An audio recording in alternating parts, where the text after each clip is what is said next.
Sveiki, mielieji!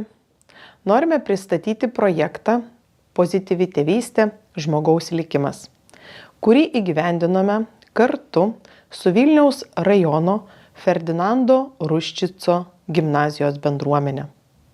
Šį projektą finansavo Vilniaus rajono savivaldybė iš visuomenės sveikatos specialiosios programos. Šis projektas sukūrė pridėtinę vertę kiekvienoje šeimoje, kuri dalyvavo projekte.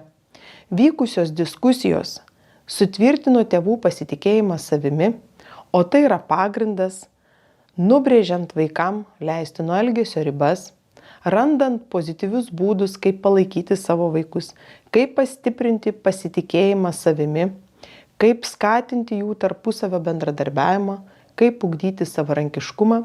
Visos įgytos savybės pozityviosios tėvystės tėvam padėjo rasti būdus, priemonės, kaip sutvirtinti tarpusavio ryšį. Šis projektas buvo orientuotas labiau į paauglius, į paauglių ir tėvų tarpusavio santykį, taip pat į mokytojų ir paauglių tarpusavio santykį. Projektą vainikavo netgi tarptautinė konferencija Pozityvi tėvystė – žmogaus likimas, kurioje pranešimus skaitė mokslininkai iš Italijos Pegaso universiteto, Vytauto Didžiojo universiteto, taip pat praktikai.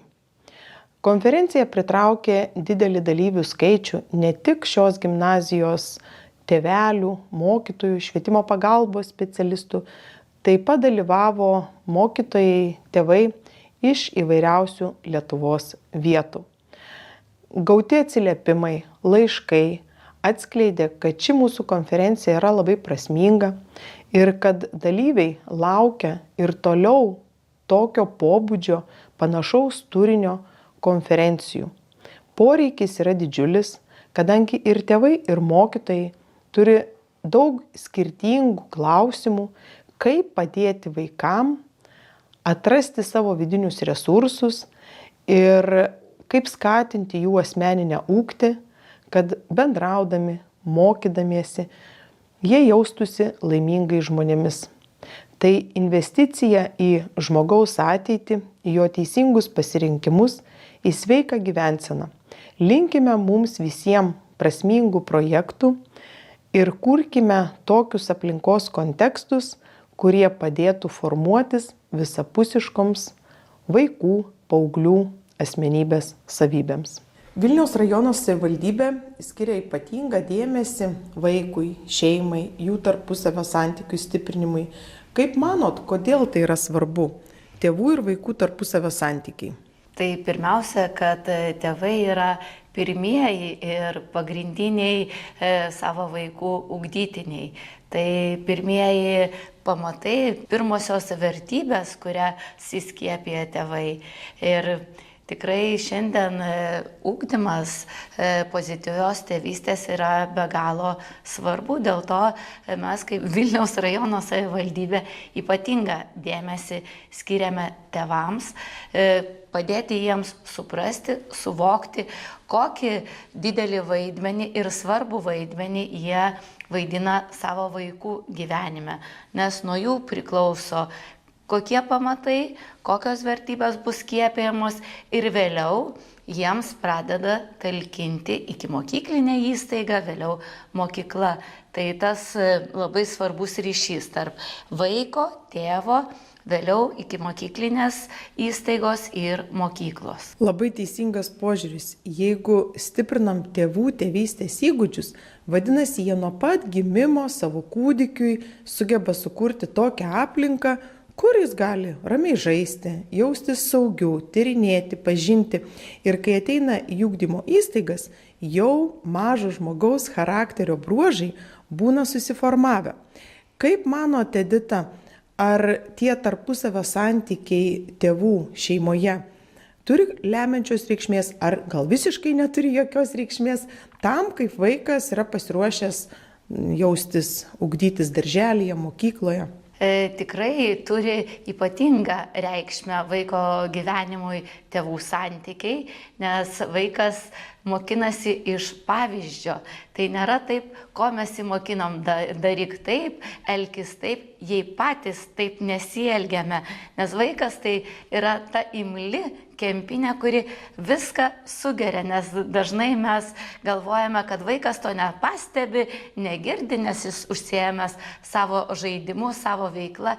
Ne, vaikas yra nuo pat pirmų dienų labai pastabus, jis pamėgdžioja ir, kaip jau pasakiau, tarsi kempinė viską sugeria. Tai geriausias vaiko ugdymas yra pavyzdys, tėvų pavyzdys, vėliau ir vėl iki mokyklinės įstaigos, mūsų pedagogų, mokytojų ir ugdančių vaiką profesionalų.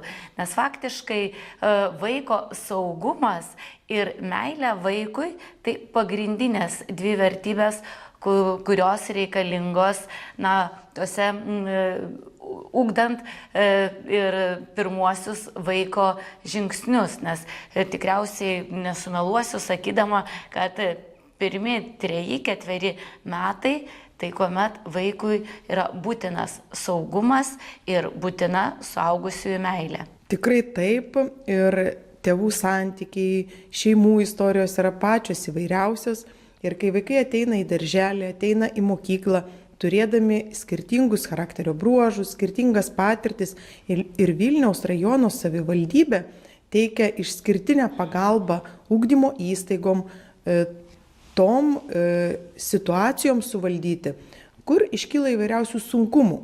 Ir kartais tėvų, mokytojų požiūriai skiriasi į vaikų ugdymą. Ir kaip jūs šitoj situacijai, kokią poziciją palaikot, kaip stengiatės talkinti ugdymo įstaigom? Tai pirmiausia, tai yra bendradarbiavimas. Šeimos bendradarbiavimas su įstaiga, švietimo įstaiga, taip pat įstaigos bendradarbiavimas su šeima. Ir čia tikrai nėra, kad vieni yra teisūs, kiti ne. Nes tėvas žino geriausiai savo vaiko poreikius, savo šeimos lūkesčius, mokykla, ikimokyklinė įstaiga, tai dirbantis profesionalai, kurie žino, kaip ugdyti vaiką. Ir čia tarpusavio supratimas, tarpusavio komunikacija, tai geriausias sprendinys, kaip galime padėti vaikui ir kaip galime kokybiškai ugdyti vaiką. Tai tik bendradarbiavimas šeimos ir mokyklos. Tikrai taip, tai yra ypatinga vertė, kai tėvai, mokytojai kalba tą pačią kalbą, ir projektas Pozityvi tėvystė žmogaus likimas, manyčiau, vienas prasmingiausių ir vienas vertingiausių investicijų į Vilniaus rajono savivaldybės ateities piliečių gerovę. Nes nuo to, kaip jie dabar jaučiasi, būdami jaunuoliais, jiem irgi pačių įvairiausių iššūkių iškyla, kaip suaugę padeda jiem juos įveikti, tai yra jų pagrindas jų suaugystei. O kaip galvojat, paauglystė toks išskirtinis, sunkus amžiaus tarpsnis, ir kaip šituo laikotarpiu tėvų, mokytojų santykiai su paaugliais veikia jų atsparumui vartoti psichiką veikiančias medžiagas, reaguoti į patyčias ir šiaip įveikti įvairiausius jiem iškylančius sunkumus. Tai tikriausiai vaikystėje vaikų tėvų pasitikėjimas vieni kitais yra pakankamai didelis, vėliau šeima, tėveliai praranda tokį, gal ir vaikas nelabai neatsiveria suaugusiems, jis tarsi susikuria savo pasaulį.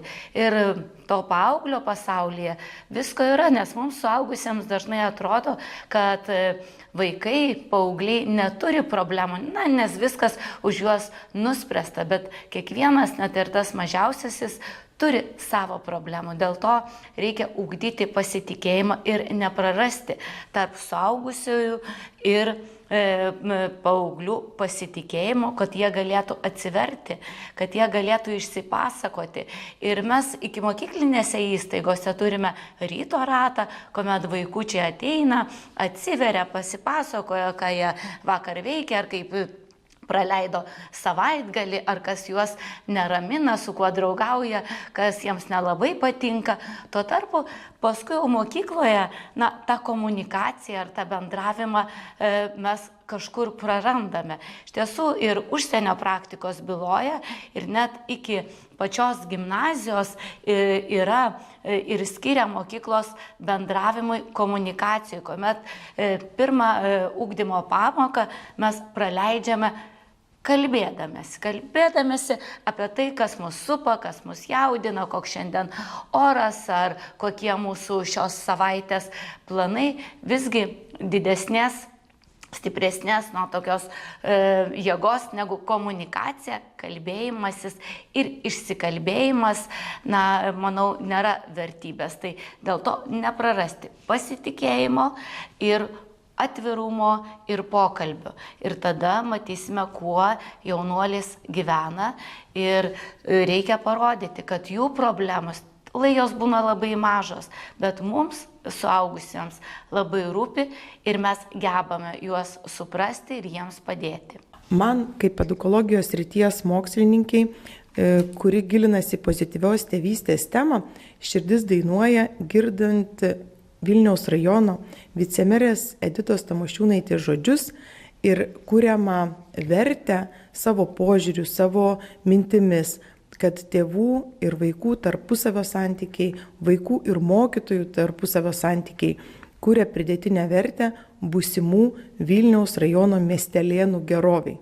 Ačiū labai, tikrai džiaugiuosi, kad tokios paskaitos ir tokie užsiėmimai, pozityvios tėvystės ugdymas yra vykdomas būtent jūsų dėka, ir mes tikrai norime investuoti į šeimas, į mūsų vaikus, jaunuolius, paauglius, nes suprantame, kad jie po 15, 20 ar 25 metų bus mūsų tiek Vilniaus rajono stiprioji dalis, tiek kurs mūsų valstybė Lietuva.